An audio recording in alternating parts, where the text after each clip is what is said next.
I think beauty is learning to live simply and knowing how to surrender because surrender comes with peace, even in the unknown. And there's beauty in that. Welcome to the Beauty Talk podcast, where we feature how the best medical practitioners help their patients to look better, younger, and healthier. Now, enjoy the show, and here's your host. Daniel Gao here. I'm the host of Beauty Talk. We feature the top practitioners in health and beauty, both inside and out.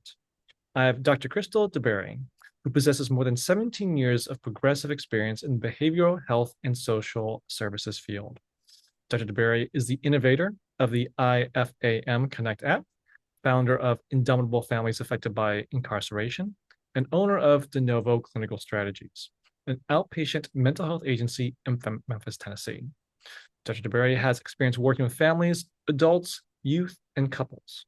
She possesses a diverse set of clinical skills to assist her clients in having a positive lifestyle. Her bachelor's is in psychology from the University of Memphis, and she received her master's in social work from the University of Tennessee.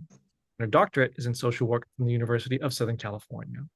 She's licensed in Mississippi and also Tennessee. So, Dr. DeBerry, welcome and glad to have you here. Thank you for having me here. Every time I hear my bio read, I'm like, who are they talking about? I feel like I've lived 5 lives. It sounds like it. It's a lot of credentials you have. Yes. So let's start from the very beginning. What first got you interested in this field? Let's call it psychology, social work. What got you first interested in the field? All right. I'm trying to see if I want to give you the personal answer or the professional answer. There's two things, right? Mhm. This is so weird. Krueger, Mhm. Freddy Krueger. Yeah. I'm very interested, right? As a kid, how can someone get you in your dreams? Mhm. That's a mind thing, right? Mhm. And I was always just infatuated. Now that I'm older, I'm actually scared of the movies. I can't watch them at all, right? But that was the thing, like, the mind is interesting. The study of the mind, Mhm. how the mind controls the body, right? How the body exhibits some symptoms because of what we feed our mind. The more professional answer is that I really truly want to help people um, get out of the prison of the mind that sometimes they create because the mind is a beautiful thing. It's a wonderful thing. It keeps us going every day. And so just to be able to help people to know that they do have the answers inside of them. That's how I landed here. Okay. And that led you to start up your business, De Novo Clinical Strategies. And then also, I believe you have a nonprofit as well. Yes. So, what led you to start the nonprofit and also your business? Oh, wow. All right. So the nonprofit was started first, Indomitable Families Affected by Incarceration. So I found myself with a 5-day-old baby sitting in court, and my husband is being sentenced to prison. Okay. And as he is being sentenced to prison, I cannot cry. Mm. I immediately went on autopilot, right? I'm numb, but numb is a trauma response. I'm numb, I'm on autopilot. All I can think of is I'm now left behind with 3 babies to raise. Mm. Okay. When I say babies, the other two were maybe along the lines of 6 and 5. So as I'm sitting there, I'm thinking, man, I have to do something for women who have a loved one incarcerated. Because what do we do with this? We're technically the ones to first experience the stereotypical thinking from the community, as well as the discrimination. Because as soon as you say, well, my husband is incarcerated, it's well, what did he do? And Mm. I say, well, who said he was guilty? Right? It's an automatic thing to think that person is guilty. Mhm. Um, but just experiencing the negativity from the community. So I decided to have group therapy sessions for women who were like me, who had a loved one incarcerated. And now, over the course of the years, since my husband has returned home, our focus with the nonprofit is mental health. So it started out with women, now it's men groups, as well as every week we're in 3 community centers helping the youth to avoid the pipeline to prison phenomena. We also have rebuilt or remodeled homes to provide affordable housing. These are not transitional homes. We don't like saying that word here because how can you put a time frame on when someone is successfully ready? I can tell you now, I've never been incarcerated, but the way life is life, and I feel like I'm going to need just some type of assistance all the time. Mm. And so we don't like to put a time frame to what success may looks like. So you can stay in our homes as long as you're following the rules. For one of our homes, we do provide or cover utilities and rent. I mean, utilities and the internet. Mm. All we ask is that you just pay the 150 weekly. All right. What else do we do? Currently, with the iFam Connect app, there were a group of students from Drexel University and Cornell University who helped to develop this app. I developed the concept while I was obtaining my doctorate from the University of Southern Cal in LA. And these students helped bring the app to life. So currently it's in testing mode in Google, and we're just now waiting on approval for it to be tested in the Apple Store. And so we're hoping with that to launch a pilot program of 20 individuals, and they do not necessarily have to be from Memphis. This is nationwide now, right? It's an app. Mm. But we want to take 20 individuals who are navigating reentry. And within this app, what can they do? As they attend therapy sessions, community service hours, or volunteer, they can earn points. And in exchange for these points, they can redeem them for daily living necessities, free grooming certificates, Uber, Lyft, or the local transportation, bus passes, grooming services. And then at some point, we want to be able to start offering financial assistance for rent and utilities wherever they, are living. Mm. The next part to this app, because that's the current state of the app, but we know with technology is ever changing. And so what the next step is, I don't think when we use the word re-enter society, I don't know if that's good or not, right? I just don't for the mental health of someone who's navigating coming home from jail or prison. And let's just say they've never been incarcerated or detained, but they still were charged. They still have a charge of some sort. Their justice involved. We want to help build a sustainable identity, a healthy one, a positive one.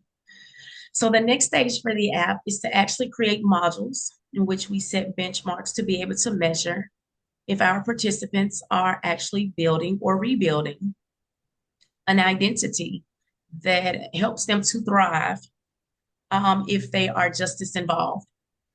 My whole background is mental health. So as it relates to de novo clinical strategies, how was that born? Out of COVID.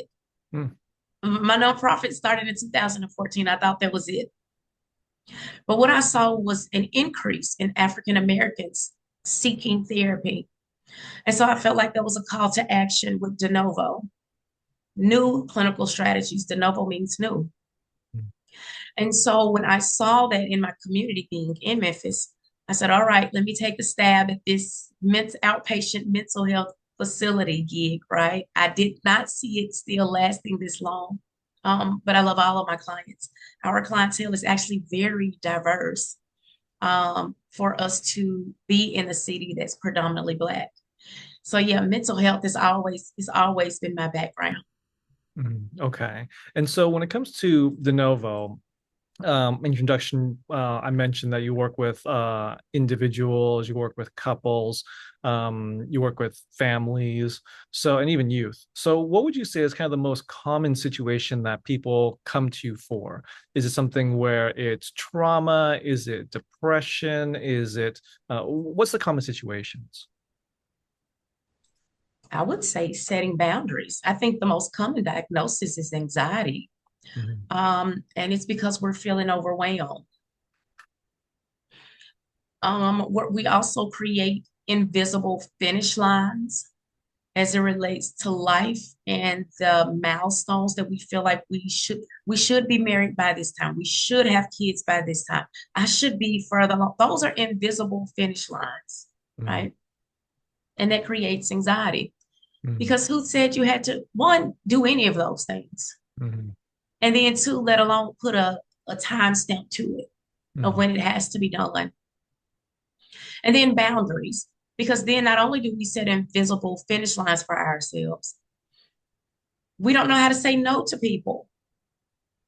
Who taught you how to say no? No one taught me how to say no, right? It mm, was always this thing. I think especially for women, right? I think it's on our DNA, spiritually, biologically, right? I mean, we were created for man. mm, And so now when the terms boundaries and self-care are introduced to a lot of women, that was foreign and still is foreign concept. So I'm allowed to tell people no. I, well, what if they get mad at me? Well, they just get mad at you, right? Like, at what point do you stop bending until now you're breaking? And then, it's this expectation that you were supposed to carry it all. And again, that's an invisible task to think that you can carry it all. I think so. Yet boundaries is the biggest thing and anxiety that goes along with it. Not being able to say no, not being able to relax, to even engage in mindfulness activities. Oh my gosh, shutting the brain off. It's okay to shut your brain off. So I would say that boundaries, because boundaries, I think people, when they hear that term, is what you set for other people. But when I work with my clients, boundaries, you start with yourself first. What are the boundaries and the expectations that you have for yourself? Because then now we know how to interact and communicate with those around us. okay. And when it comes Mhm. to the treatment, what is your, I guess, how do you push the treatment to help people with these issues, with setting the boundaries and dealing with anxiety? Like, what's the typical treatment method? Yes, I think it's CBT. I feel like I'm really tired of hearing CBT, but it is so the different activities that you can do for just cognitive reframing or cognitive restructuring, or just paying attention to how you think to change your behaviors. CBT is the most, I think, one of the most powerful treatment modalities as therapists that we can use. Now, of course, solution focused brief therapy. I am trained in EMDR, um, as well as trained in brain spotting. But cognitive behavior therapy and just getting people to think about their thoughts and sometimes having to unlearn some of the things that, they have inherited from, you know, spirituality or religious practices or just simply by tradition or how society has placed, just those traditional gender norms on us, right? Sometimes having to relearn that it's okay sometimes to not fall in the box or the category of what society has placed on us. And I'm sure that you get some people that come to you that obviously they say, "Hey, I need help. I'm having this issue," and I'm sure you get other people that are maybe a little bit more closed off, or even some situations where people say, "Hey, I have a spouse, a sibling, a kid, a friend, whoever that Yes. really needs this, but maybe they're not so. That person is maybe not so open or like, oh, I'm fine. I don't need that." Um, so how do you approach different situations like that, particularly in the situations where people are like, well, I don't really believe in this, or I think I'm fine. Like, Oh what do you gosh. do in situations like that? Um, just some of the most clinical common responses to, I don't need this. Well, do you go for your physical checkups? Because, physical and mental go together, Mental can impact physical, physical can impact mental. And so if you're going for your physical checkups, you need to go for mental check-ins as well. And nothing has to be wrong, right? It's just a matter of sometimes, hey, this is what's kind of happening in life. I just want to process it with someone. I have clients who I meet with just one time a year. We just need a little reset. That's it, right? Not to say that anything is wrong. I just want to reset. I have actually completed couples counseling with only one partner. Mm. I don't need to be here, but my partner does, right? And so, how does that work? Even though the partner never showed up, the partner still did the homework assignments. And so, my client would just simply implement what we talked about in therapy. And then over time, because I tell my clients that I expect you to be the change agent, even if you're not the one, who you say does not need it, I still expect you to be the change agent because you're here. So as of right now, your judgment, right, and your capacity right now is one, you're aware, and then there's this openness. So I think we need to take advantage of your openness and knowing that, hey, a change needs to take place. And whether your partner or your child or whomever who you feel needs it the most is not here, what are some of the ways that you can change in response to some of their behaviors that you want to see changed, modified, or completely erased, right? We want to eradicate a complete behavior. And so, how do you normally respond to that? And how can you change your response now? Since you're more aware that their behavior is more of a problem. And then what some of my clients end up finding out is that, oh no, I needed this. So by the end of it, it's okay, yeah, I can see how I needed this more than the other person, but change still took place. Yeah. Okay. And when it comes to these issues, the anxiety, the not being able to set the boundaries, how does that typically manifest? Maybe people don't really realize that, I don't really set good boundaries, or they might know that they have anxiety, but like, how does this typically manifest? Like, what do they typically see? Oh, wow. Breaking down the anxiety symptoms. Anxiety can shut down your digestive system. So let's just say if you're hungry, and let's just say you skip breakfast and you normally eat breakfast. So at this point it is 2 p.m. Yes, I should definitely be starving. And maybe you are starving, but you can only stomach like a soup or a salad or a small sandwich. Anxiety shuts down your digestive system.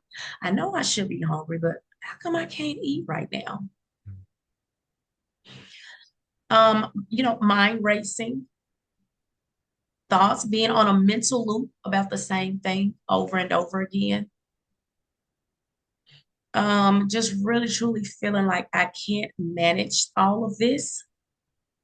And so that leads into boundaries. Because when you say I can't manage all of this, what all are you managing? At this point, life is almost like a buffet, right? What am I putting on my plate? And what am I just going to leave there for next time or the next day or the next week, right? So what can I put on my plate that keeps my life simple enough, but still progressive enough, but I don't feel as overwhelmed? And so that's what I talk to my clients about is what can you take off of your plate? I think people really think they're just supposed to manage it all. And we have a very hard time with delegating, especially those with teenagers. They can contribute to the home. They can clean up. They can contribute financially now. To say that they should pay like the whole mortgage, right? No, but they can contribute. And that's okay for them to contribute. We have to prepare them to be successful and sustainable adults anyway. So where do they learn? Where's the practice? It starts at home. And so it's okay to give them a small bill, or have them make a meal a week. That's one Wednesday. You don't have to worry about making a meal, right, for the household. So learning to delegate. A lot of us don't know how to do that as well. We don't know how to transition through life because we're actually truly more the most resilient as kids. Just think about it.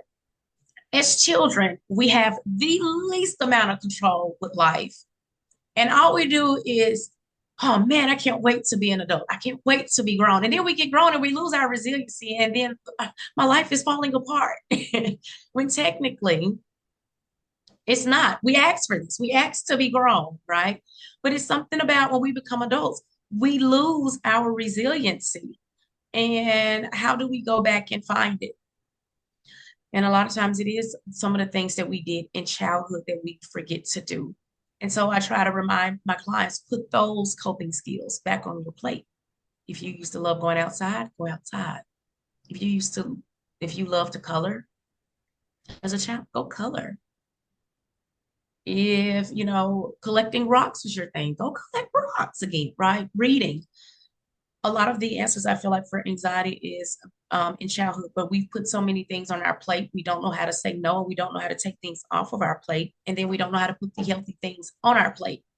And that's why we find ourselves full of anxiety, full of feeling as if you're about to have a heart attack or a stroke or going to the doctor because you swear, you have all these medical ailments, but then the doctor's like, okay, I don't see anything. That's anxiety. When your lab report is nothing, like, no, you're fine. Yeah. Right. And that's as long as the doctor has done their job. Mm. Now, what would you say are some of the most common misconceptions or myths about what you do, about the treatments that you hear from your clients? That maybe therapy is we're telling people what to do. Mm. And no, we're not telling people what to do. We're actually helping you see your options because you do have options. Because sometimes when people come to therapy, they feel like, okay, like, I'm at my wit's end. I don't know what else to do. But you do have options. I think that's the biggest thing is that, we tell people what to do. And that's not it at all. We just help people to see their options, weigh their options, and choose what's the best option for them. Now, let's say that, Dr. Berry, that they know that they need help. They're looking for a provider, a therapist, a counselor. But this is the first time they're going through this. They don't know who to go to. What advice would you give to this person as they're doing their search so that they can find that person who has experience, has a knowledge, and can help them work through their issues? Oh, wow. Looking for a therapist is almost like dating. So get ready and have fun. This first step is to call your insurance, right? Just to see, and give them what you want out of a therapist. If you want a man, if you want a woman, if you want someone of a certain ethnicity, if you want someone who speaks a certain language, call your insurance company and express those, desires of what you want out of a therapist to your insurance company. If you are employed, go to HR and ask if you have EAP benefits, employment assistance program, right? Where sometimes your employer will cover um, a certain number of sessions for you before you have to come out of pocket. But yes, I honestly feel like finding the right therapist is like dating. And that is from my own personal experience of finding a therapist. When you have a list of questions, and whatever those questions may be, because again, it's your preference, you of what type of therapist you're looking for, because we all come from very diverse backgrounds. Sometimes you do have to date around to find the right therapist. But the first step is to definitely get with your insurance company. Describe what type of therapist you would like. Or HR with your EAP company. It's like dating. It's an interview and it's okay.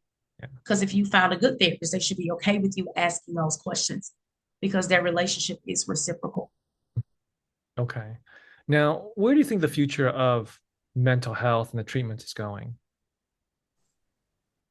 Oh, wow. I'm definitely grateful to be in a profession that can Humans change all the time. Human behavior will change. And so I'm grateful to be in a profession that values that, right? And I think it's very evident with the DSM,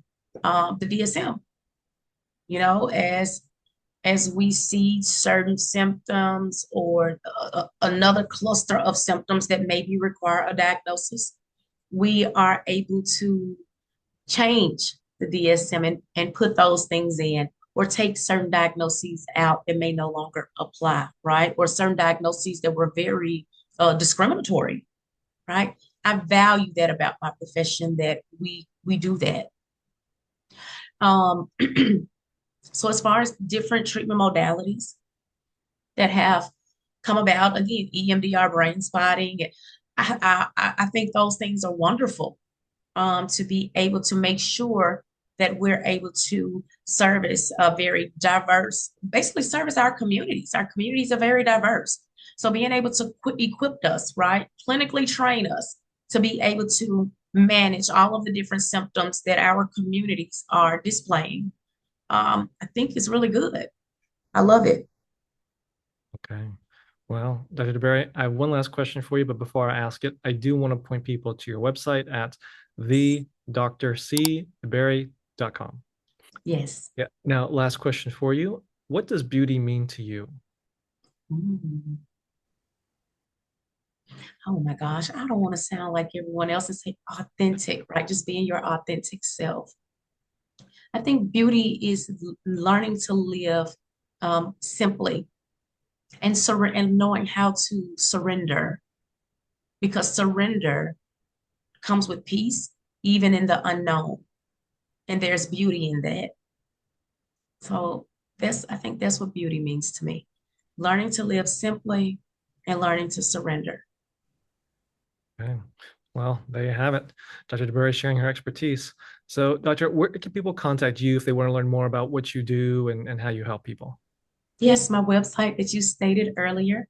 I am on Facebook, De Novo Clinical Strategies, as well as Indomitable Families Affected by Incarceration. And you can always send us a message. You can also call the office at 901-515-6367, and someone will point you in the right direction. Awesome. Well, Dr. DeBerry, this is great. Thank you for coming on, and thank you for sharing your message. Thank you. Thanks for listening to the Beauty Talk podcast. Any questions, please contact the practice directly with the contact information provided during the show. We'll see you again next time. Bye for now.